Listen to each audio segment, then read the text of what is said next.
Nalapit na ako mapahiya. Nahihiya na nga rin ako eh. Siguro nahalata ninyo eh. Nakakahiya talaga. Inami-dami po ng mga ahensya na pinagkalooban ng confidential fund. Bakit po nag-iisa lang?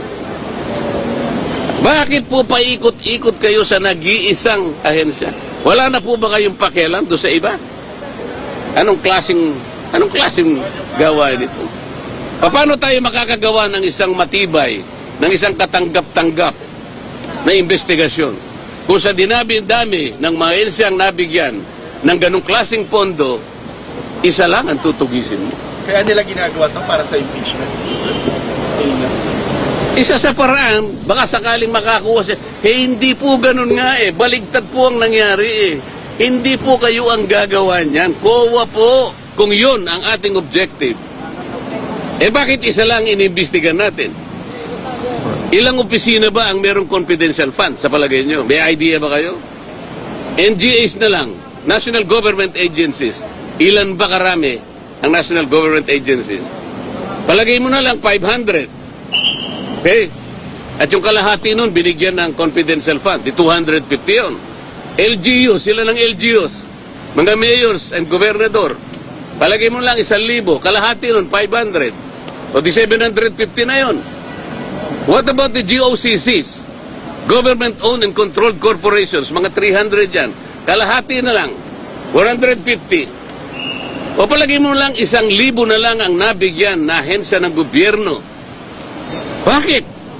Bakit Office of the Vice President lang? Kahit anong komite yun. Kaya sabihin nilang hindi ako member, pwede ako magsalita at mag-participate. Kung pipigilan nila ako, di pa ba nyo naiintindihan kung anong klaseng procedure, kung anong klaseng tuntunin na ang meron kami? Pang-17 taong ko na sa Congress, ngayon ko lang po nakita ang mga pangyayaring ito. Nalulungkot po ako, nagdaramdam ako, nai-stress ako kung bakit nangyari ito. Ito lamang pagdinig na ito in aid of legislation. Kayo po na nasa media, alam kong nalalaman na ninyo, hindi na po in aid of legislation.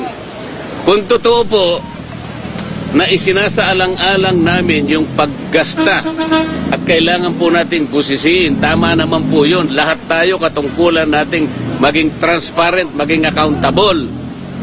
Ang tanong, ang House of Representatives po ba ang gaganap sa tungkulin ng Commission on Audit? Pagka gano'n, tanggalin na po natin ang COA sapagkat sila na po ang nag-o-audit. Wala po sa tungkulin namin ang mag-audit. Kung sasabihin nila, hindi kami nag-o-audit. Ang ginagawa namin is investigation in aid of legislation. Okay. Wala pong nagtataka sa atin kung bakit ang pinipilit na isolate lang, ang pinipilit na gisain lang, Office of the Vice President. At saka yung DepEd na kung saan ay naglingkod siya bilang secretary. Paano po yung iba? In aid of legislation po ba ito? O in aid of persecution? Kaya nyo na pong mag-conclude eh. Ang linaw po nito eh. Hindi na po tayo dapat gumamit ng calculator eh. Wala na pong computer na. Hindi nyo pa kayang i-memorize ito. Why are we isolating the Office of the Vice President? Kung confidential fund. Ano po ba yung Commission on Audit? Ito po ay independent constitutional body. Bakit kami po ang gumagawa? Tanungin po natin. Sa Lunes po, ako po ay mag-a-attend ng hearing po. Ipagpapatuloy po yata ang pagdinig tungkol sa bagay na ito. Pipilitin kong pumunta ron. Sana po'y walang mga away. Sana po'y maging sensible. Sana po ipakita nila the better arguments. Wala na po sanang gagawa ng hopya para tayong lahat po ay masaya.